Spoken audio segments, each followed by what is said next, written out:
And speak of this to no one, and I shall be lenient. Drew Barrymore. Nice profile there. Thanks. Good to see you. Watching the TV. Do you like watching that? Yeah, it's fun. It's amazing because it takes me back to another time in France where we filmed it, and it was just amazing to be there for 4 months in a completely different universe. And to wear those kinds of costumes. Yes, it was like being in a time capsule because we were in these, beautiful, beautiful country sides, and there was nothing of modern technology, and it's refreshing. What's the matter with the Cinderella story that I grew up reading? Why didn't you like that? What did you want to change? I think that there's some values that don't apply today as far as like a woman who waits to be rescued and sort of dreams and hopes for things. And, I always thought that wishing was sort of odd when I was younger. I thought, God, if you really want something, you should go out there and make it happen. But the truth is, I think we do want to wish for other people on eyelashes or time sets on the clock or stars in the sky, and there's something really romantic about it. So how do you have that balance? How do you maintain being able to be, in the romanticism and dreamlike, and yet still take charge of your own life and create your own destiny and be empowered while doing it and laugh and have love? So you like the fairy tale element of the story, but you think that Cinderella needs to be more proactive. Yeah, I love that in our version, she not only doesn't rescue, not only waits to be rescued, she rescues other people. This woman, she's so amazing. I admire her so much. She taught me so much. She taught me one of the things, I always thought that power was a weird thing. And she taught me that power was the ability to change the world for the better. And I love that. I love that this woman applies and appeals to everyone as far as men and women, and that she sort of welcomes everyone in. I think that's so wonderful. And I know you like the fact that this movie is great for kids because it does tell a wonderful story, but it doesn't talk down to children. Exactly. And I always find that when I'm sitting in a movie theater and being patronized, I get that uncomfortable feeling, and this film doesn't do that, and I appreciate that so much. And an adult could go into this theater and understand what they were saying, and a kid could too, and I sort of love that everyone could share the same experience together and to have a movie that is for everyone.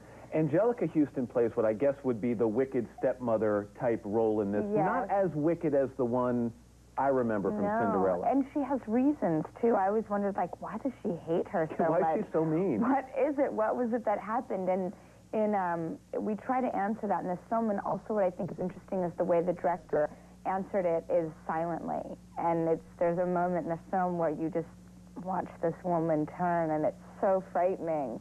And yet there's not a lot of dialogue about it. It's not like, this is the reason why she doesn't like her. It's like, you have to be watching it to see it. And I sort of love that, too, how things aren't beating you on the top of the head about it, which is nice.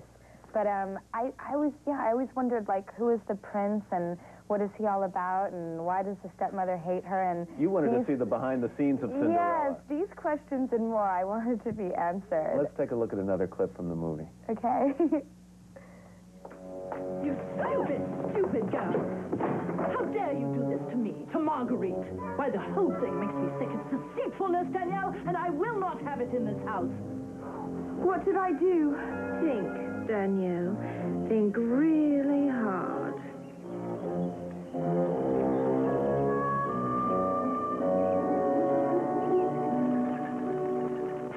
Prince Henry stole our horse this morning.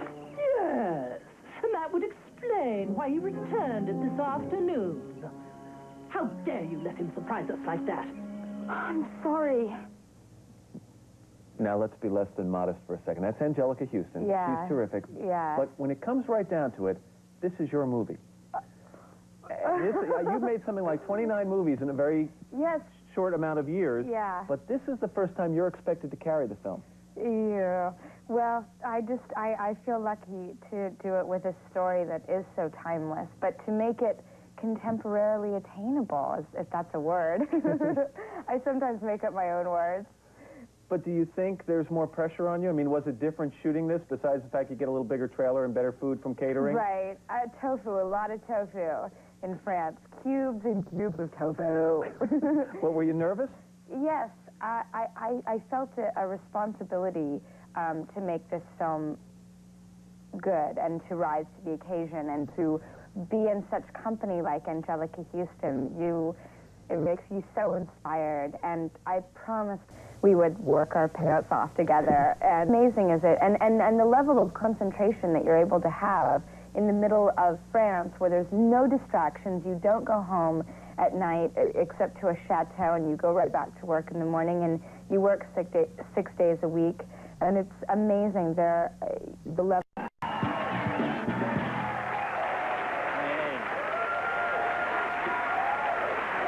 Sir? How are you? Nice to meet you. Nice to meet you, too. I'd give you some hairspray, but I have so much on myself. Yeah, you got a little product there. I could use some Tenax or something. You bring me any back from France? No, I didn't bring anything back from France. Yeah, I you were didn't just want anything there. to remind me of being there. We bought a camera and everything, and we just didn't want to take any pictures. You went to Cannes for the film festival, Yeah, huh? everyone there was great. The press was great. They were really excited. It was really refreshing because I have a boyfriend that I'm very in love with, and they were very excited to see young love, romance in Hollywood. They were great to us. Everybody at the festival that was there for the festival, that was great, but the people who live there don't like young Americans, and they were just really rude to us. Yeah, rude in France? Come on, Drew. No, you understand. We walked into Chanel Yeah. because I was looking for a pair of shoes, and I just, browsing on the street, walked in, and they walked us out. They thought we were trying to steal something. Right. And Well, at least you're stealing the best. Really? No kidding. When I go and shoplift, I got to go to Chanel.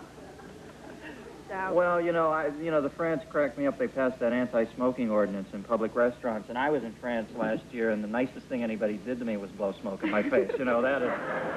Well, they just don't dig us over there because No they think kidding. we're like commoners. They really hate us. Yeah, but the festival itself must have been exciting. I see footage of that, and, it just looks like the world's biggest crazy party, and right in the middle of it is always, Roger Ebert like some Macy's balloon on champagne, He is into that, right? Was it fun, the partying and all that? Yeah, it was really exciting. I only really went to one party because I was working so much while I was there that by the time the nighttime came, I passed right out. I was so tired. So I went to one party, and it was different. Jerry Lee Lewis was playing live, and he's allowed back in Europe. I guess so. Yeah. I saw a few people I knew, and that was about the most fun I had. Yeah. You were over there for Poison Ivy?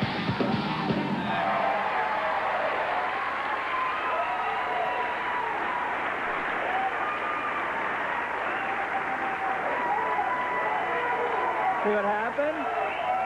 Now stop it. During the break, my personal stylist, Consuela, who used to front for Welby, came out. So tell me about Poison Ivy. It's doing well, isn't it? Yeah, it's it's doing as well as it can. They opened it in a very limited release, and only in Los Angeles and New York, and it's doing great for how many theaters it is in.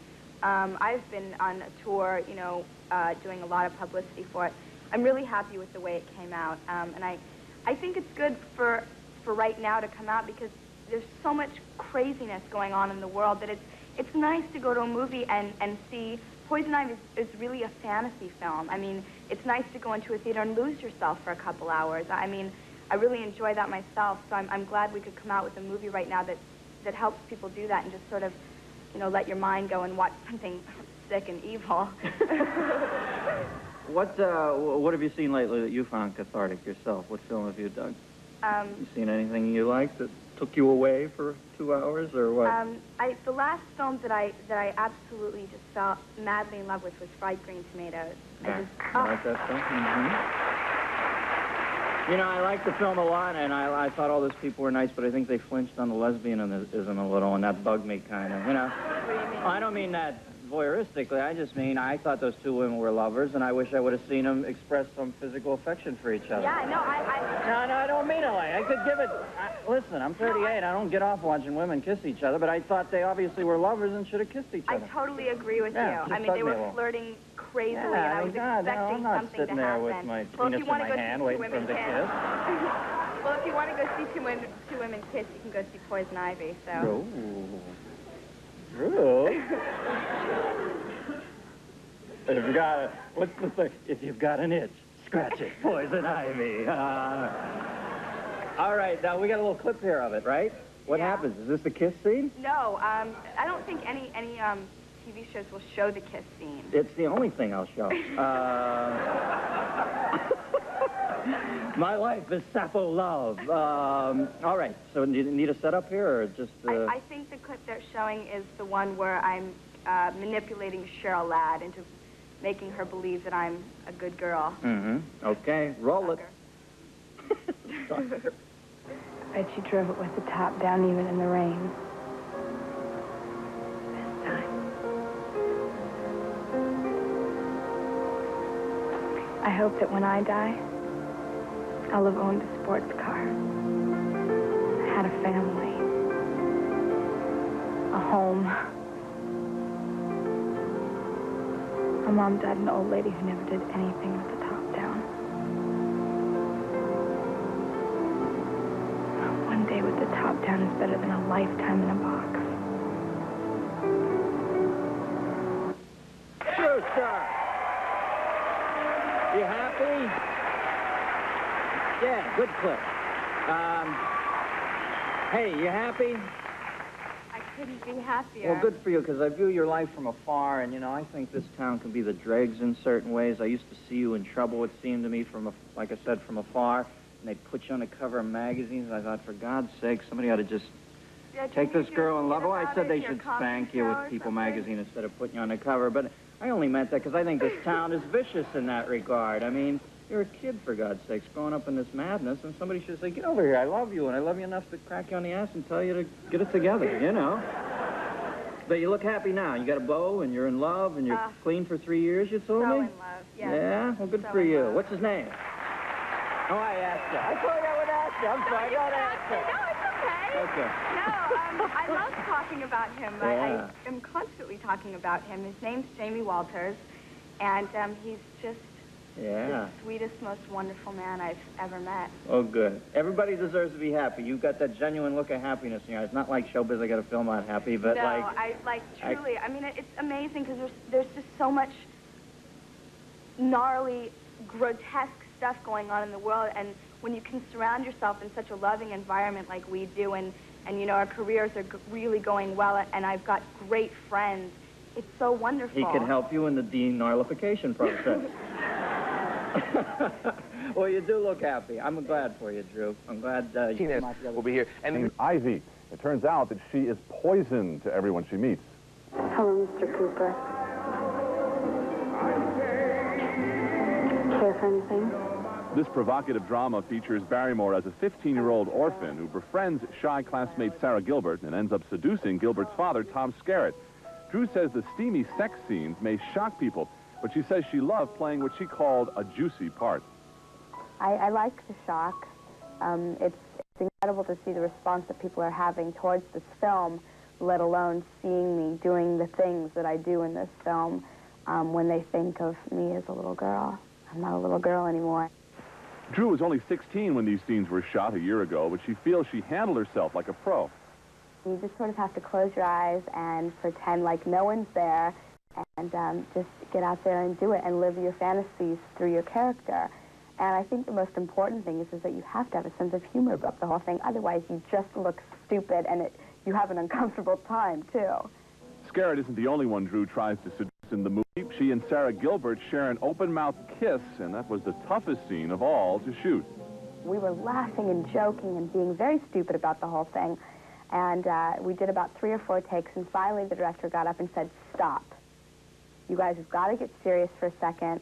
Drew, open her mouth and put your tongue in there and just do it. And then once we both